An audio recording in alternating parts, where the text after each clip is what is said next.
Welcome back to the Tactical Health Podcast, everybody. I'm Mike Phillip, and this guy here is Dr. Peter Glidden, which is probably why you're here in the first place. He's the genius. I'm more of a comedy relief sidekick kind of a thing, which every entertaining podcast needs. So I do have a purpose. Now, Dr. Glidden, how's it going? Mike, you are the wind beneath my wings. You got wings? Must be all them GMOs you're eating. So news around campus is that everybody in Canada is depressed. Oh, we are, yeah. Well, I mean, the sun doesn't come out for like 6 months out of the year. You got to beat polar bears off your garbage every morning. Women are covered from head to toe. I mean, you think it's bad in the Islamic world? Women in snowsuits everywhere. It's not California. It's not Florida. It's depressing. You're telling me it's not pretty is what you're saying, right? Actually, there's a lot of really beautiful places in Canada. I really like Canada, actually. I really do. Every time that I go up there, I'm pleasantly surprised by it. But I have to tell you, one of the first things that I recognized, or not recognized, but it was like a reality check for me. The first time I was in Alberta, it was like January or February. And every single solitary car that I saw was like unbelievably dirty. I mean, it was like super dirty. Like every car in the city needed to go through the car wash. And people told me, well, if we went through the car wash in 3 hours, it'd be dirty again. Yeah, and so let me give you a little bit of insight on that too. The other thing about that is they used to put salt on the roads. And that would eat your car, right? So anybody that had a classic car in Canada, say an old Studebaker or something like that, it stays under a cover in the garage for most of the year. Now, when I went and lived in the South, it was a shock to me because cars that people would only bring out once a year here for a show or a show and shine or a car show they would drive those every day like an everyday car. Now, what's happened recently, listen to this. I used to work on big trucks, right? They started putting this calcium bicarbonate on the roads, right? Now, during the summer, they put it on the back roads for dust suppression, they say.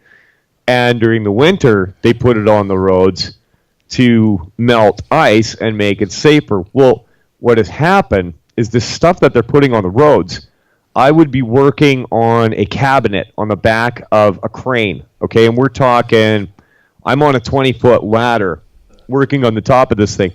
And there would be little tiny holes etched into the aluminum from this stuff on the highway because it would eat through the metal. It would eat through the wiring harness on the bottom of the frame of the truck. And the drivers were all complaining about it. Now, what I started thinking was, well, when you're driving behind a big truck in the wintertime, there's a fine, almost aerosolized dust of that stuff in the air. If it's eating through metal, what's it doing to your lungs? Yeah, that's interesting, isn't it? Yeah. Yeah, I had no idea. So did they change that? I mean, is that what they still use, or what's going on? To this day. Still use it. Yep. Yeah, there's a remarkable difference between the quality of automobiles in the United States, north of the Mason-Dixon line and south of the Mason-Dixon line, or in California or Arizona compared to the rest of the country. You go to California, their roads are beautiful. You go to Florida, the roads are beautiful. You go to Arizona, the roads are beautiful. You go to Chicago, you go to Boston, you go to New York. It's a nightmare. There's potholes everywhere. Ripples in the road. It's just the cold weather does a number. And this, by the way, ladies and gentlemen, this has nothing to do with tactical health, but I'm convinced that the people that put the roads down, at least in Illinois, they must work for the mob, or there must be some type of deal, because even after they put a brand new road down, 2 months later, there's potholes in it. And it's crap. And, I just don't get it. I don't understand it. But the older that I get, I am convinced that it is the rare individual who moves through life with integrity and honesty and that most people are just lying, cheating SOBs, and I'm getting sick of it. Well, as far as Illinois and working for the mob, you might as well, because the government's running out of money. They're not going to pay you. I mean, they're running on IOUs. You might as well go build roads for the Scottish mob. You know, when I first moved to Illinois, this was like 10 years ago, the Illinois Association of Naturopathic Physicians was attempting to get naturopathic medicine licensed in Illinois. And they would hold meetings, and they hired a lobbyist, and this, that, and the other thing. And unsuccessful. I think the second or the third meeting that I went to after I moved to the state years ago, there was such frustration in the board that they were ready to fire the lobbyist. And this was in the days of Rod Blagojevich when he was in power. Lobbyist looked at us and she said, "You know what? You want to have this law passed in 3 months? You bring me a briefcase filled with $20,000 in cash, because that's Blagojevich's going rate." And we thought she was kidding. Well, kind of half, and then like a year and a half later, Blagojevich is in jail for doing just that very thing. And now, right, 10 years later, still no law in Illinois, which is why I moved and became licensed to practice naturopathic medicine in Minnesota. But there's just a lot of nonsense that goes on in the wonderful world here, and which is every time I think of it, I'm given a little bit of inspiration to do another show with you, to do another podcast, to do another webinar, to do something to just bring awareness to people that, there are alternatives to the honest medical alternatives, not adulterated by pharmaceutical influence, stuff that people didn't know they didn't know. And it's very important. So you really are the wind beneath my wings, Mike. Well, what I just heard is that when you see nonsense, you think of me. That's what I heard. Speaking of nonsense, let's take a look at this video clip out of New Brunswick. Why don't you give our listeners a little background on this? Well, it's Mental Health Awareness Week in Canada, and they've made this online test out of Calgary that anybody can go and fill out. And Dr. Glidden's going to give me the online Canadian depression test. And so here's what they're putting out about it. I mean, they don't ever at any time say that they're looking to cure depression. They don't say what causes it. No, go take this free online test. And let's just get into the video, Dr. Glidden, and then we'll discuss it a little bit after.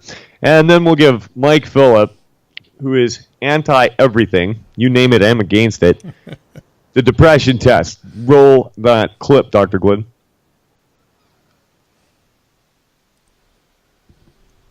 When Jana Lounsbury of Petty-Kodiak first started to feel anxious and depressed, it was scary, because she honestly felt like she was losing her mind. I was very antsy, very, panicky. I would have panic attacks, like shortness of breath. I felt like I couldn't breathe. She even started to have suicidal thoughts. Too ashamed to talk about it openly, she suffered in silence for a month before she got help from a professional. I wanted to hide. I wanted to hide from the world. I didn't want to deal with it. I was embarrassed. Not anymore. On this Mental Health Awareness Week, 5 years after Jana was diagnosed with depression, she's decided to speak out about her struggles, and she's encouraging others who think they may be experiencing depression to take part in a national online screening test being offered across Canada until October 8th through the Calgary Counseling Centre. Just like we would do a physical check-in with our doctor once a year, I hope the tool will encourage people to do a mental health, emotional check-in with themselves. The anonymous test asks a series of screening questions related to depressive symptoms, and based on a person's score, further evaluation by a professional may be recommended. It is definitely not a self-diagnosing tool. It is more of a reflective tool. Last year, 44% of the 10,000 people surveyed worldwide, most of which were Canadian, were recommended for evaluation. Jana now knows she's not alone. 4.5 million Canadians experience a mental health issue in their lifetime. You know, it gives the person an opportunity to go online, you know, do the online survey, see, you know, what their symptoms are, see what the result is, and then, you know, it gives them maybe a better understanding of what's going on as well. And asking for help just might not be so scary. Shelley Steeves, Global News, Petty-Kodiak. All right, so I don't know about you, but a few things stuck out to me there. Wow. First of all, this poor girl is not grossly obese, but she's definitely overweight. So she's got some things going on there. That's an obvious, outward, visible sign of a problem. It just is. Second of all, she was getting panic attacks and shortness of breath, which would indicate that she's thinking her mental state is causing her to have panic attacks and shortness of breath. What if the two are linked, but it's actually something physical and that is causing the mental state? Mike, I'm just throwing that you're out. sounding like a naturopathic doctor. So you're right. There's a lot to say about this, right? So number one, you can preload a test to give you test results for a desired result, right? And in a minute, we're going to go through the test, and I'm going to ask you the questions. And let's see what it comes up with. It'll be pretty easy to see, though. You know, like the questions are just so inane that practically everybody who answers these questions or takes the test, if they're honest, they're going to be presumed to have a mental health issue. But the fact of the matter is that, again, right now, you know, the statistics are what statistics are, and there's lies, there's damn lies, and there's statistics. But nonetheless, there are a number of people, and I would consider it a very large percentage of the population, that just kind of don't feel right. They just don't feel right. Their energy's not good. Their mood's not good. Every once in a while, they'll have a good day, but by and large, things are not that great. And in this woman's case, she's struggling with her weight. She has anxiety attacks, and she has shortness of breath, right? All of these things. So, a funky mood, obesity, problems breathing, and panic attacks, from my point of view, from the naturopathic point of view, are all caused by the same thing. They're all caused by chronic nutrient deficiencies that have been undiagnosed. They're different arms of the same octopus. But a medical doctor doesn't think like that. They will tell you that, well, it's the depression that's causing these things, right? It's the depression that's the operative thing here, and everything else is secondary to it, and it's baloney, and it's nonsense. But regardless of who's right and who's wrong here, even if there is a drop-dead definitive diagnosis of depression, conventional medicine has nothing at all to cure it. All they can offer are antidepressants and psych meds, the intention of which is not to cure the problem, but to exert a hostile takeover of the biochemistry of the brain and force it in the way that the pharmacist thinks is appropriate. And that, my friend, is playing with fire, because when you start messing with brain chemistry, you're going to have unintended consequences, which is why the black box label warning on antidepressants may cause thoughts of suicide, right? I think they should also put on the box, may cause you to purchase an automatic weapon and shoot strangers indiscriminately, right? Well, So that's happened. when you start messing with somebody's brain chemistry, not in a curative way, not in a supportive way, but in a hostile takeover way, you're going to have just really, really poor results. But all of this stuff is not even considered. It's not like, oh my God, the conversation here is not like, oh my God, this large percentage of Canadians, maybe, probably, they're depressed. Oh my God. It's not like that's a big failure of conventional medicine. because it is a failure of conventional medicine. The conversation is, let's have awareness of it. Well, that's great. What are we going to do if we have awareness of it? More and more people are going to be directed to take psych meds and antidepressants, which don't cure the condition and which create all these weird side effects into the bargain. Oh, yeah, let's all be aware of it. Exactly. And let's give the men and the women who have their heads up their rear ends trying to determine how to fix this, let's give them more business. And by the way, I don't know if you're aware of it. I think that you probably are because I've spoken about this before. But when Prozac was first developed, they did a randomized, blinded control study, which is, as far as research is considered, is like the gold standard, double-blind, placebo-controlled study. And people with mild to moderate depression had more relief from placebo than they did from Prozac. Placebo pills offered better relief from mild to moderate depression than Prozac did. And yet, medical doctors for mild to moderate depression don't prescribe placebo. They prescribe Prozac. And why is this? Because medical doctors are hypocrites, by and large. They only pay attention to the research when it benefits them. They're not going to go against the current. They're not going to fight. They're not going to, fight City Hall. So when the research proves something which is kind of contrary to how they've been doing things for a while, they're going to reject that research and continue to do things the old way. And this is a big problem. Most of us think that scientists and medical professionals are objective and open-minded and they have our back, but they don't. They don't, as is evidenced by the fact that so many flipping people are suffering from depression. All right, Mike, you ready for the test? We're going to go in and take it. I am, but I just want a couple more things. Another thing that stuck out to me in that video, something that girl said, she felt better knowing that she wasn't alone. Yeah. So the cure is misery loves company. Apparently. If we were all depressed, then we wouldn't be depressed anymore because it would be normal. Well, if we knew that our neighbors were depressed, then maybe we wouldn't feel so isolated.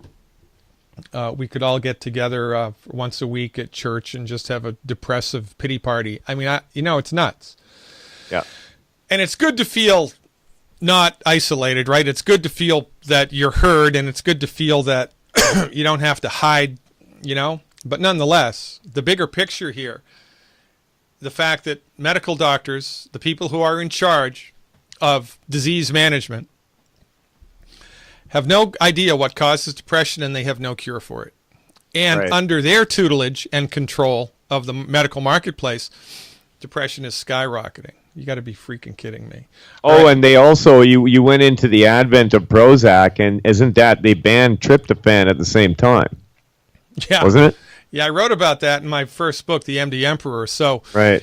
Tryptophan, which was proven to be effective at helping people not to feel depressed, and it did it without any side effects, was yanked off of the market when Prozac was entered into the market. And the idea was that tryptophan had these negative side effects and that it would cause some type of encephalopathy in the brain, right? This was the PR campaign that they pulled off to get tryptophan yanked. 3 or 4 years after they yanked tryptophan, they were using tryptophan in clinical studies to treat the very condition that they said it caused. And because it was 3 or 4 years later, it went by everybody. Nobody paid any attention to it. And eventually they put tryptophan back on the marketplace. This after Prozac had been in place for, 10 or so years, and it got a foothold in, doctors' offices. Now, instead of prescribing tryptophan or recommending tryptophan to their patients, the medical doctors continue to roll out the same old failed therapeutics, which is why, ladies and gentlemen, one of the most important things that you can do for your health is to fire your medical doctor now. Here's the test, Mike. Great. I've been studying all morning. Okay. All right. Okay, we're going to start the test. I don't know. Am I depressed? I'm dying to know if I'm depressed or not. You might be dying to know. Okay. So, over the past 2 weeks, how often have you been feeling low in energy or slowed down?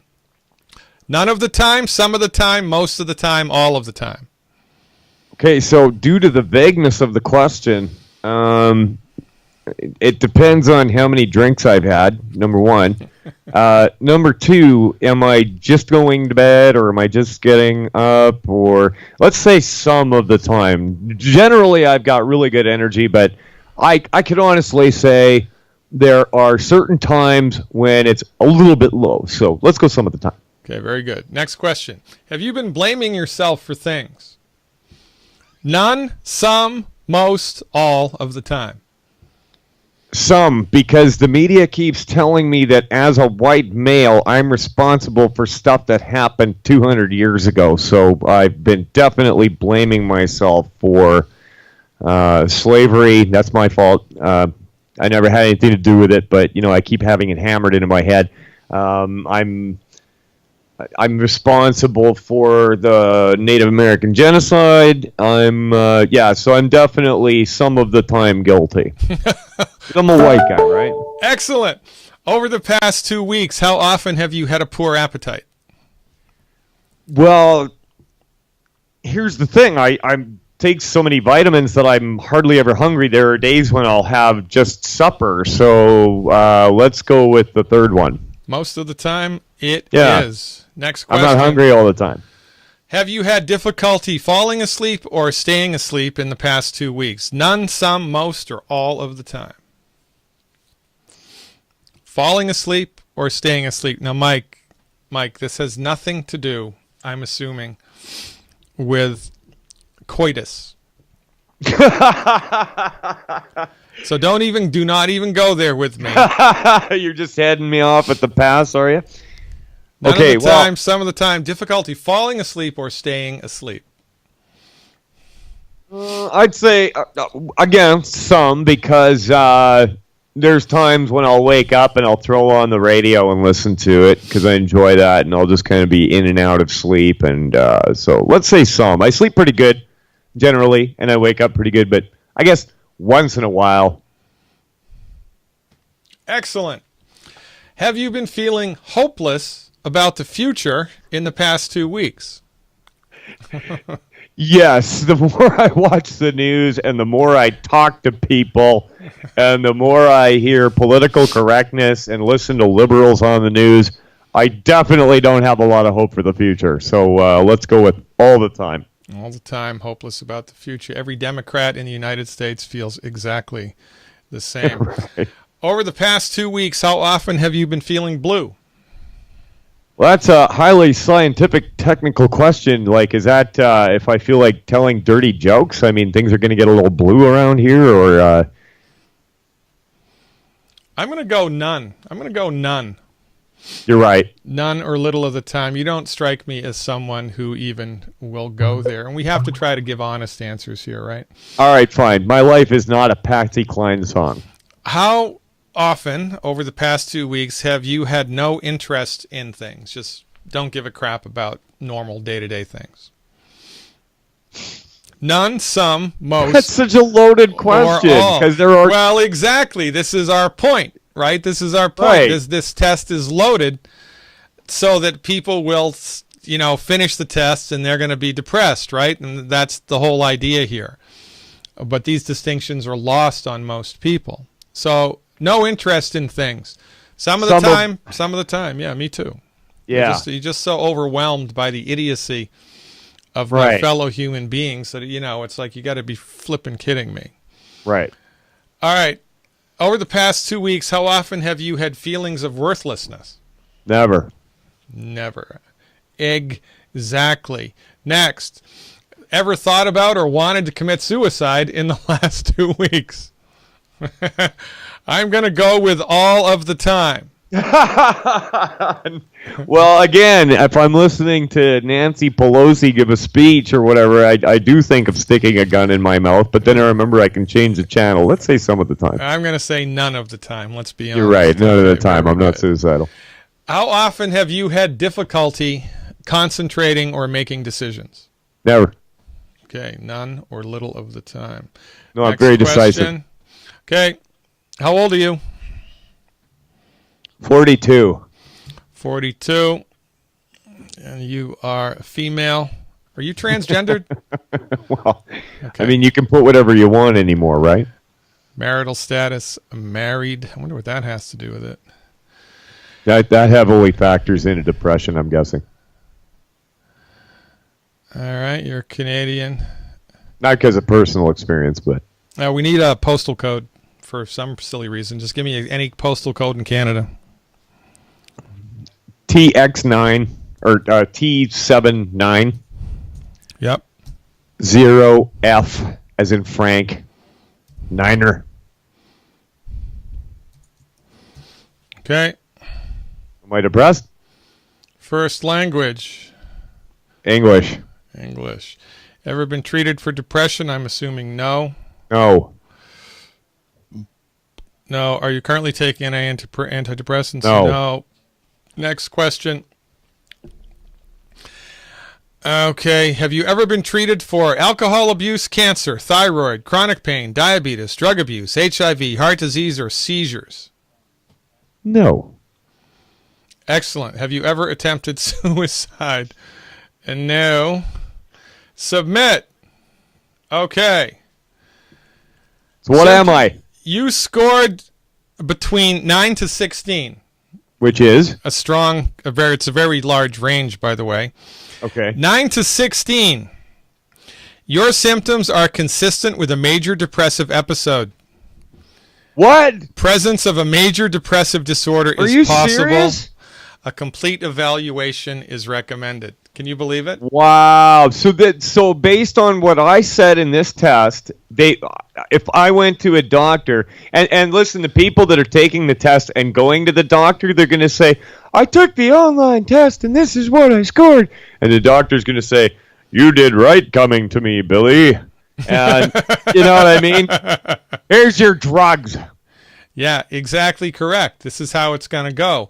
And people think that, they're going to go to the conventional doctor's office, the conventional MD's office, and they're going to be given, a more sophisticated, more thorough examination. But this is kind of the thing that they're going to get.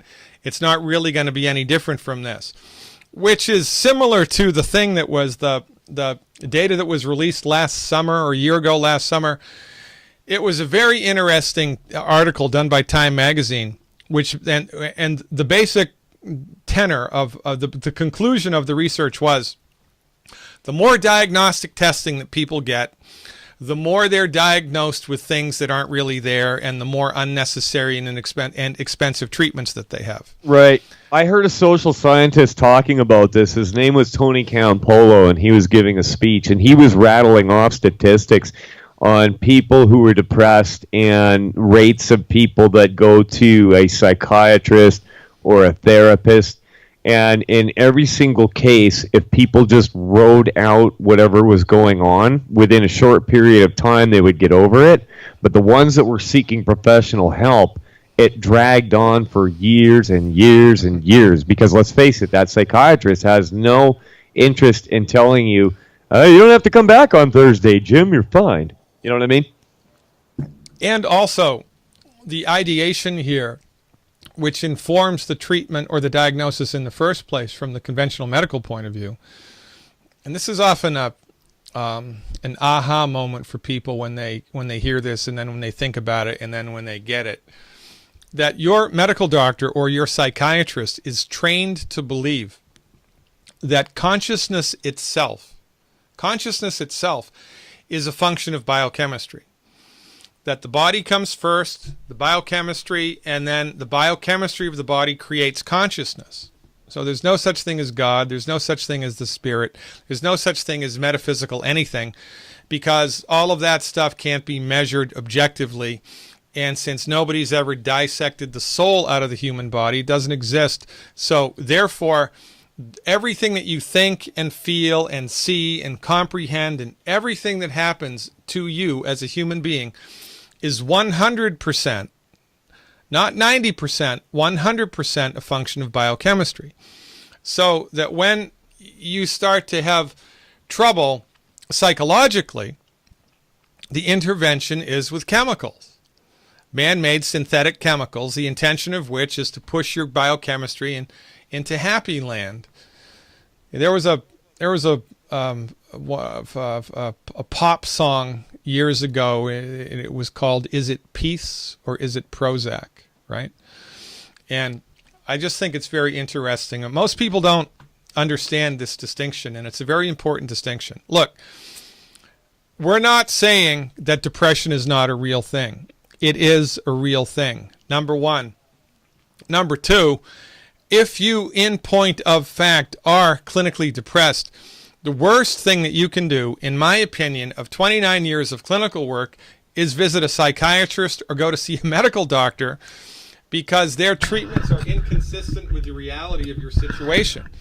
The reality of your situation is that you are a holistic organism, and the first, second, and third thing that we think about, if you, in point of fact, are depressed, is nutrient deficiencies with an emphasis on blood sugar trouble, not enough essential fatty acids, and a diet which is hammering your body all of the time. So every time you eat, your blood sugar gets a little messed up, your hormones get a little messed up, not because you have a bad gene, not because you're getting older, but just because you're consistently eating food that's inappropriate for the body, and over time your body is running out of the stuff it needs to handle its business.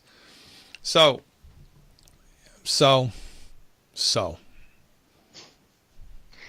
Well, apparently I'm on course for a major psychotic episode, according to the test here, which I'm actually really surprised, because even the answers that we gave were, most of them were no or sometimes. So this test is definitely designed to get you into a doctor's office and on drugs.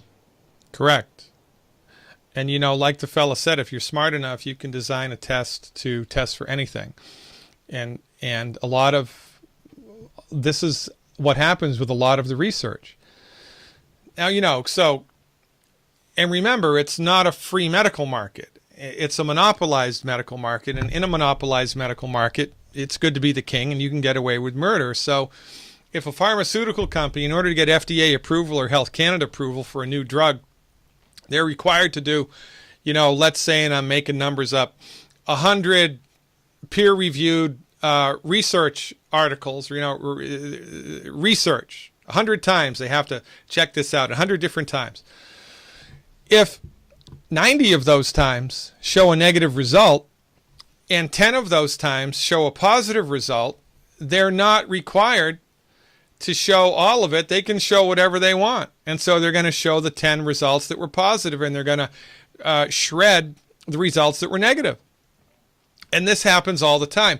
And also, if you're smart enough, and most people in the pharmaceutical industry are, and because it's a monopoly, there's nobody controlling it. There's nobody overseeing it. There's going to be no measures taken if they screw up.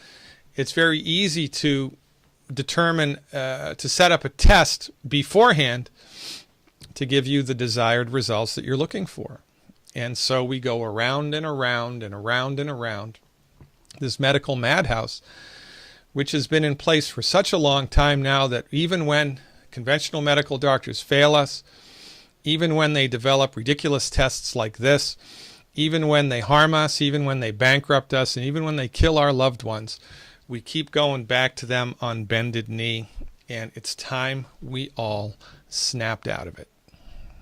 So what I'm wondering, is there a place people can go to get more of this wonderful information, Dr. Glidden? I thought you'd never ask, Mike Phillip. As a matter of fact, there is. Let me see if I can pull this up here real quick. The wonder of...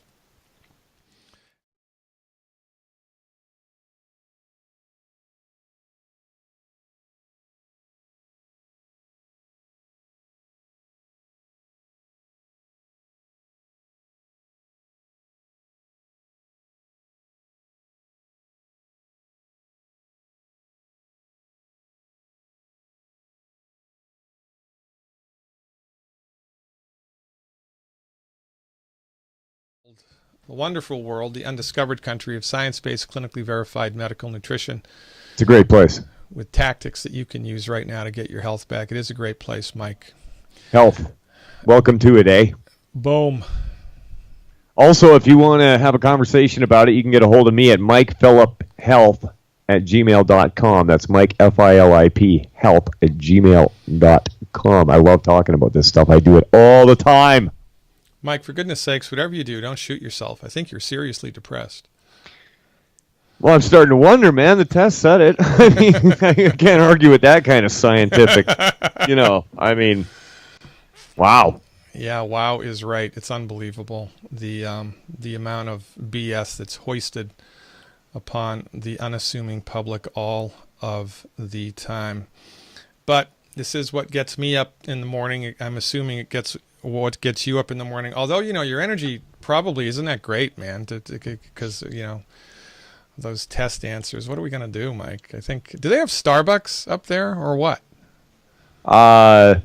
Yeah, but I've read some unflattering things about them, and I'm not going to say what it is, but I'm just going to make my own copy. I'm going to make some really high-test stuff and I'm going to play a lot of hockey this winter. That's what.